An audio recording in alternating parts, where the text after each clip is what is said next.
Hi, I'm Alex McCord and welcome to The Real Deal on TheStir.com. Today we have episode 2 of season 6 of The Real Housewives of New Jersey, as well as Keeping Up with the Kardashians, season 9, episode 14. This is part 1 of their trip to Thailand.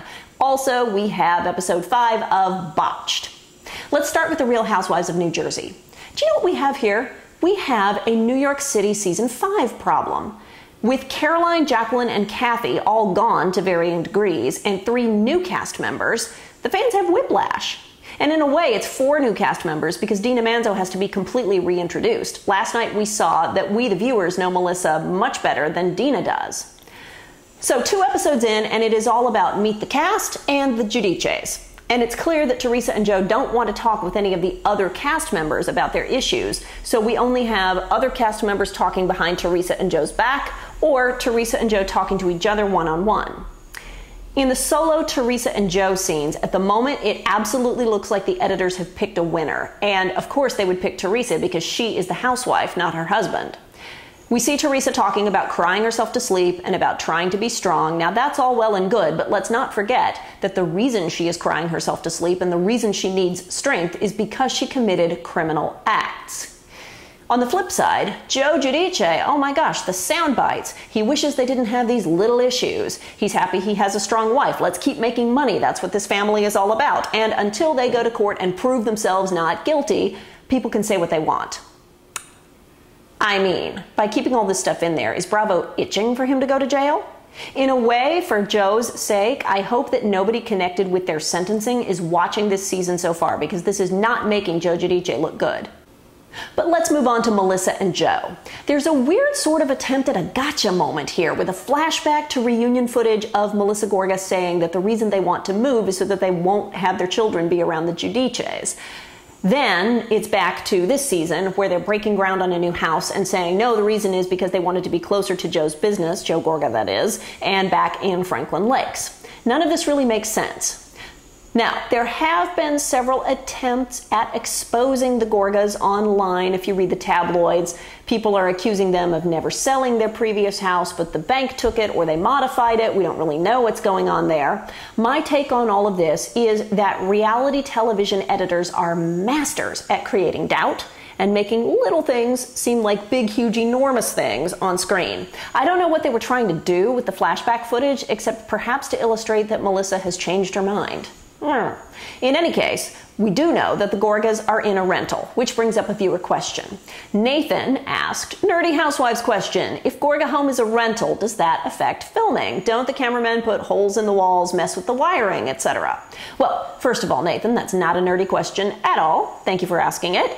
Second, being in a rental would affect filming, but not in the way you're thinking. See, the owner of the property would have to sign a location agreement giving permission to film, and that's not the Gorgas because they're not the owners. So whoever owns the house would have had to sign off on the filming. Regarding camera setups, the only time they poke holes in the wall is if you're in a prop house. For example, if it's a 24/7 filmed show like Big Brother or Couples Therapy and you have to have hidden cameras in the ceilings and walls. With docu-soap shows like The Housewives, the crews bring everything in every time they shoot a scene. It's all temporary. And at the end of each season, if they've chipped your paint or broken something, you fill out a claim.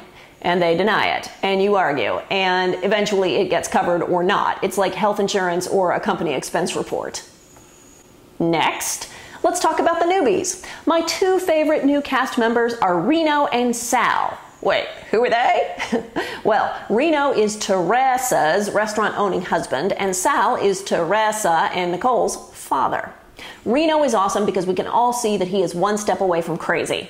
And Sal is fantastic because he keeps on talking about tradition, which is such a great counterpoint to the fraud storyline. Sal is the Italian version of Tevye in Fiddler on the Roof, and I keep thinking he's going to get up and start dancing any moment. I love it.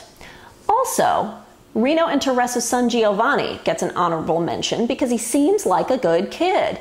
I think this is the first son on New Jersey where the father wants to show the son the ropes in the family business and the son's actually into it. He seems like he genuinely wants to learn and wants to work. Such a nice counterpoint to the other bratty, self-entitled ones we've seen before.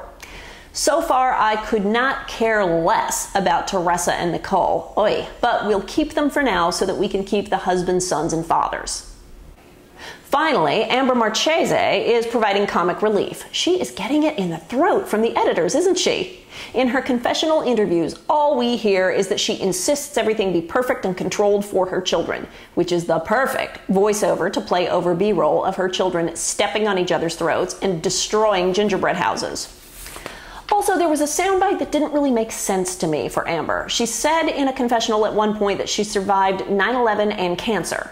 Okay, the cancer we know about, but 9/11? That seemed to be a disrespectful throwaway designed to make the viewers hate her. I mean, did she mean that she survived it because she happened to be in the New York area when it happened? What do you think about that?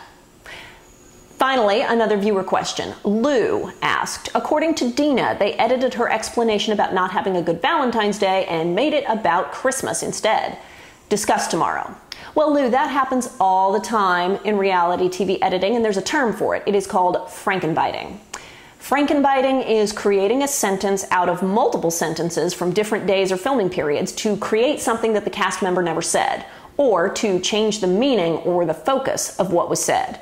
It happened to us multiple times in New York, most notably in my opening credits tagline, and it looks like it happened to Dina last night, so what you gonna do? Now let's leave wintry New Jersey and go somewhere warmer, shall we? I could not be bothered with Game of Crowns last night, so I switched over to E to keep up with the Kardashians. Love them or hate them, they are more fun to me right now. Okay, it is a group of self-absorbed women being vain and acting like 13-year-olds, but they're sisters, and ultimately they love each other.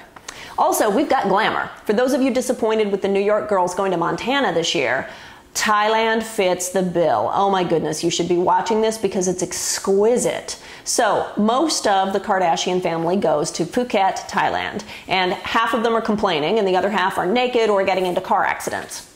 First, let's deal with the complaining part of it. Yes, these ladies have become overindulged princesses on speed. However, let's also look behind the scenes. When you go on a reality show trip, you switch from being filmed every once in a while on a set schedule to being filmed almost 24/7, never knowing where the cameras are within the location. They could pop up on you at any moment, and you are in a pressure cooker in an enclosed location, living with all the castmates that you don't normally live in the same house with. And you've got a production crew determined to make something dramatic happen to make the trip worth their while. It doesn't matter whether that location is exquisite or not, it is not a restful time. And the owner of the property wants a commercial for their business, so they're going to make you do every activity available to show viewers what they can expect when they book their trip. You may not want to watch dancers eating fire, but you're going to, whether you like it or not. All of this is probably why Rob and Kourtney didn't want to go.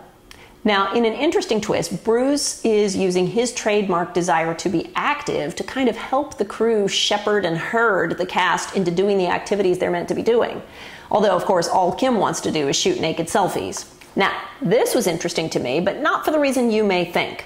They have to refer to Kanye West somehow, but he's not on camera. So first, they have the most obviously set up scene I've ever seen on this show, discussing the Vogue cover, and then Kim's shooting a selfie book for him. So this way, Kanye is on the show without actually being on the show.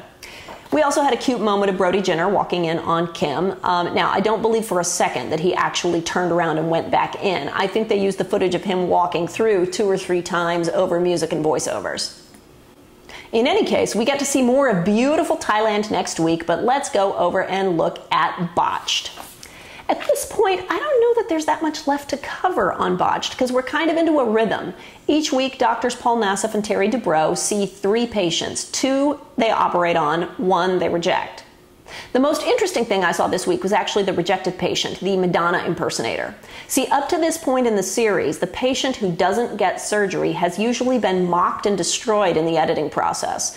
The Justin Bieber look-alike, the human Ken doll, etc. The one exception being the butt implant woman with body dysmorphia. This episode, however, I did not feel that Adam, the Madonna impersonator, was being mocked. I mean, he's clearly good at what he does, and I liked seeing the show respect that. I mean, they giggled at him, but they also respected him. The doctors talked Adam out of a nose job that would make him look worse, not better. And for the first time, the rejected patient seemed to walk away happy and armed with new knowledge, rather than sad as though they'd been fired from The Apprentice. Also, there was a nice plot of sister drama this week. So 3 sisters all had rhinoplasty to fix their breathing issues. And the Botched sister had the same doctor as her older sibling who had a perfect surgery, or so it seemed. The lesson learned, the same doctor can do amazing or horrible work depending on the day. Oh my gosh, are you ever going to get plastic surgery after seeing these? Because I don't think I want to. Let me know what you thought in the comments. What's going on with New Jersey? Do you love it or hate it? For now, I'm Alex McCord. You're watching The Real Deal on thestir.com. Don't forget to subscribe on YouTube, and I'll see you tomorrow.